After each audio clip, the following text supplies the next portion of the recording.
What's going on, guys? It's your boy Az. We are back here. We're gonna be doing another one of these famine videos, and we're gonna be talking today about difficulty 8 on specifically the mutants. And I'm not gonna talk too much about all the scourges we have on, but it's pretty much the same as the last time when we ran the city nodes. We got 228 on the docket, and basically the only thing I don't think I have on there is like some increased health. But everyone's saying not to use Axemen. I still find that they're quite good even with all these scourges tacked on. So I think there are definitely other teams you can use, but I feel like if you're working on Doom raids, if you've got these guys leveled up already, to me it makes sense to use them. And of course, keep in mind here that my bishop is 6 red and he's also tier 15, so he's able to do a lot of damage to this Hawkeye, and this is crucial because if you don't have the extra health in there, it actually allows this team to basically take control. It sucks that we can't use his ultimate because we have increased energy for the ultimate, but we should be able to still clean up Hawkeye here and get that speed boost. Alternatively, and I'll show this at the end of the video here after this shot, but you guys can also use a sack wave to kind of get some initial hits in on Hawkeye, so that way you can help promote the strategy right now here, which is taking him out ASAP. And then of course what we can do is we can start landing some blinds and disruptions, and then of course stunning Dagger, because Dagger, if she ults, it's going to be dangerous for us, so you want to make sure you can control her. And then of course it is going to require a little bit of luck. I mean, with bad luck some of the right characters will get killed off, so you're going to have to try to kind of mess around with the RNG, see where it takes you. And of course as well, having those lucky blinds land as well from Jubilee also helps. She's tier 16, brought her for the legendary nodes, and definitely making the most out of her right now. So as you guys can see here, very low health. All these guys are just living through the skin of their teeth. So took a few tries, but not impossible, especially if you guys are running difficulty 8 and if you guys are having less scourges. I have 228, I believe. So if you guys are having less scourges, hopefully should be easier. But take out Dagger, take out this little cluster here, and it should hopefully, hopefully get things going here. When you have 4 or less on the board here, the next wave drops. So it's a good idea to get some of these guys down, spread some blinds, get some offense down, get some cushion back in. Really helps get your guys' net, your safety net bigger. So that way, if something happens, then you guys can deal with it. And it's also really nice that these guys don't have that much hit points, because we didn't have any of that increased health on the scourges. So I find that that's kind of the game changer. I learned that from the last one, where putting a whole ton of health isn't always the best way to go, and the points that you get from adding the health actually didn't really add up that well. So I don't know why I did it initially, but I kind of learned from this time. So as you can see here, Jubilee just takes 1 hit on Star-Lord and he's pretty much dead. So that's kind of nice for us. You can leave him there. He's got blind and a whole bunch of other good stuff, though, so we can spread that off if when the next wave drops, and of course it does drop. And he dies from the bleed, which kind of sucks for us, but that's okay. It gives us the turn meter that we need to kind of get this node done, because now Hela has dropped Greg, and this helps us out because you can basically get a whole bunch of turn meter now as long as you're splashing and killing off Greg. So we're going to speed this up for you guys. And just making sure that you're keeping in check everybody's health. We're playing with some pretty dangerous scourges here, so being cautious is never a bad idea. If you're running difficulty 8, this is a very similar strategy as well here, and I'll show you guys at the end of the video here, at the end of this battle anyways, not the end of the video, but at the end of the battle here, you guys will see that this also works quite well for difficulty 9 as well, if you guys are running the higher difficulties. I'm sticking around with 8, and I've been messing around with 9 as well, so I have a bit of footage from both. But you guys will see that this is how we conquer the Mutant Node 3. And I feel like this is important because this sets the stage up for the next node, which is important as well because you want to get to node 5. And to get there, you got to get through 3 and 4, which require mutants. And if you also have some of the new X-Men, Unlimited X-Men team leveled up as well now, that's going to help as well because you're going to have an extra team you can use. So as you guys see here, lots of energy blasting because we're spamming our ultimates. Those Scourges just feed these guys so much energy, but that's why we're making sure every time we attack, we're getting that splash damage. So every time we get that splash damage, we get that turn meter, and then we can quickly get rid of this node here. So you guys can see here, we're pretty much down to the last few guys. Get some splash. Everybody's got a ton of negatives on there as well. And again, leaving Hela is very crucial. It's not doable without her. We got to leave her last as well, because she's going to help charge up some of those monstrous cooldowns for some of those other abilities. So hopefully you guys learned a little bit from this, and if not, I'm always open to comments, feedback, that sort of thing. So there you guys have it there. That is difficulty 8, 220, I think 220, was it 228 Scourges? Let's see here, 220 something, but 228. So that's how you get it done, one-shot style. Having said that, if you guys are running higher difficulty, like difficulty 9, having some weaker characters for that initial wave to take on, like for example, T'Challa's ultimate and special will come in really handy. And then as you guys see here, my second wave actually consists of Magneto and a little bit of a Brotherhood combo there, where it allows him to blind some characters and get those cooldowns off. You'll lose the dagger ultimate and specials, and then finally you can bring in attack number 3, which has Mystique in there, and she'll be able to basically bring Hawkeye's health down low enough, and the other characters are just there to kind of absorb the ultimates, Dagger's ultimate specifically. And then coming in last, you can bring in your Axemen and throw in the exact same combo we did with difficulty 8. Hopefully that makes sense for you guys.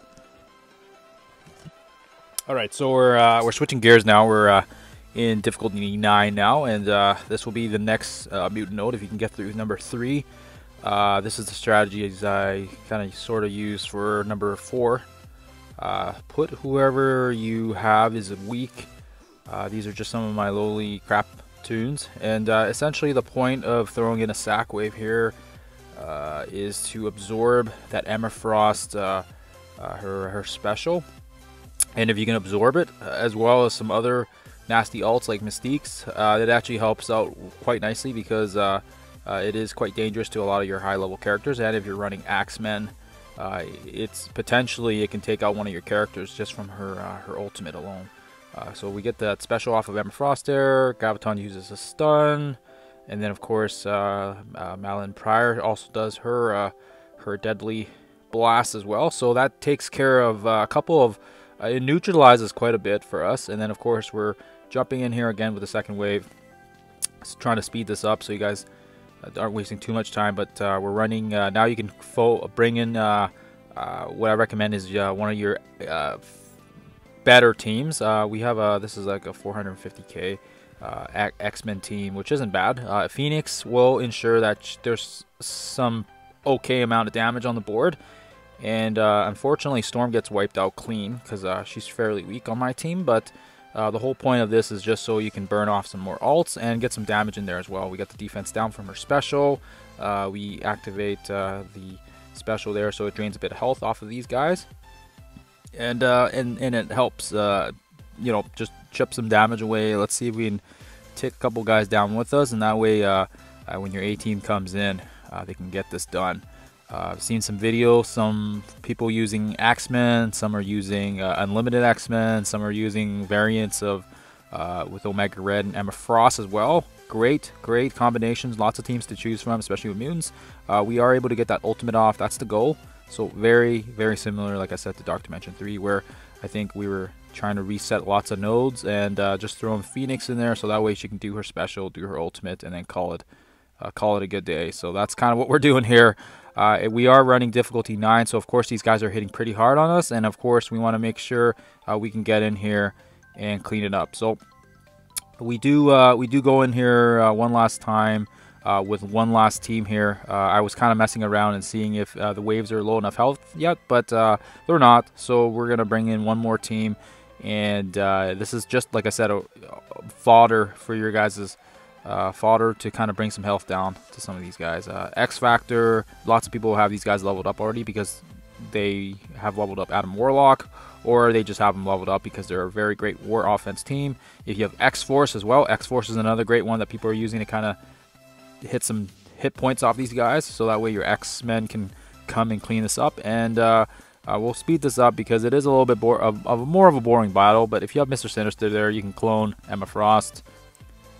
And yeah, pretty pretty self-explanatory, I think. We're just trying to dish out as much damage as we can before the next wave drops, or excuse me, not the next wave drops, before our A team comes and cleans us up. Keep in mind when there's 4 characters left on the board, that's when the next wave drops, so you just want to be careful not to trigger anything.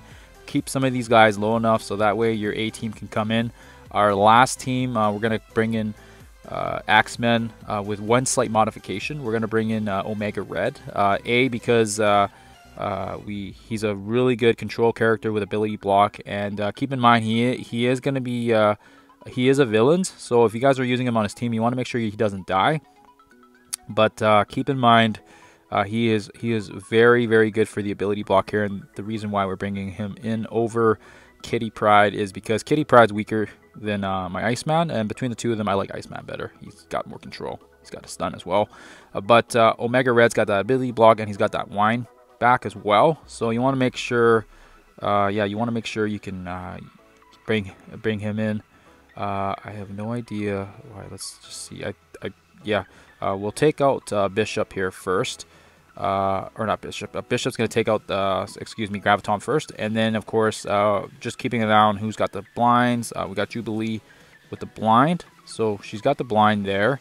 And then, of course, we don't need to stun here because we've got Omega Red. He's going to be getting his turn before Emma Frost does.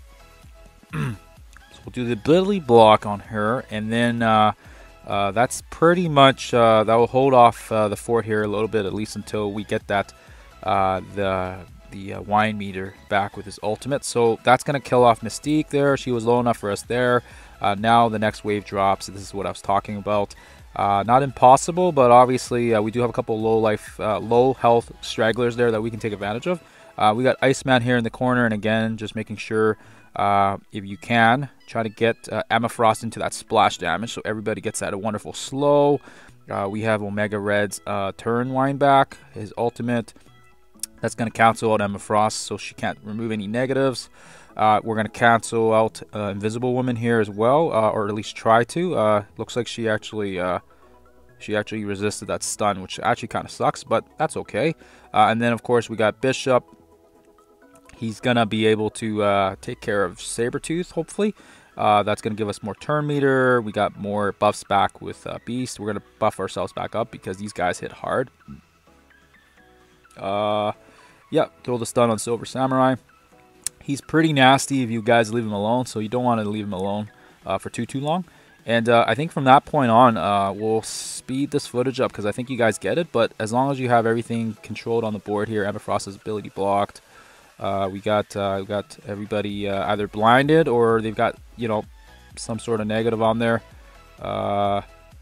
Yeah, it's unfortunate she didn't get stunned, but that's okay. And then of course we have everybody's healthy. They got full health. Everybody's in pretty great shape, so we don't have to worry too much. As long as we keep racking up the kills, the Axemen will perform quite well, and we are going to take care of Invisible Woman because of the fact that she isn't stunned, which actually kind of sucks a little bit, but that's okay. We have Jubilee coming, so we're going to use our special and spread that net blind.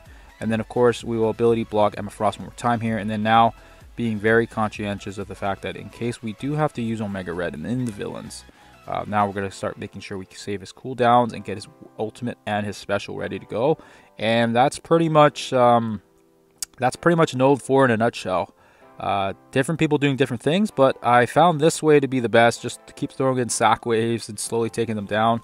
Not really sure if that's the most efficient strategy, but I've gone through difficulty 8 and 9 through this strategy, so it's obviously something's working here. And as you guys can see, we'll kind of show you all the waves afterwards, but hopefully not too confusing. Node 3 was a little bit more straightforward because we did have Greg in there, but as you guys can see here, we're running difficulty 9, and we did pretty solid there with the 4 attacks. The first wave was just to kind of take those initial bombs. Then we threw in our normal X-Men team, and then of course we brought in our X Factor to help clean up a bit. And then our X/Omega Red variant was the one that got the job done for us. And as you guys see here, quite a bit of characters involved, obviously, but and my characters will probably most likely be different from your sack waves, but The important message here is to do as much damage as you can before your A team comes in and cleans things up. Alright guys, that is Mutants in a nutshell, and we'll catch you guys in the next one.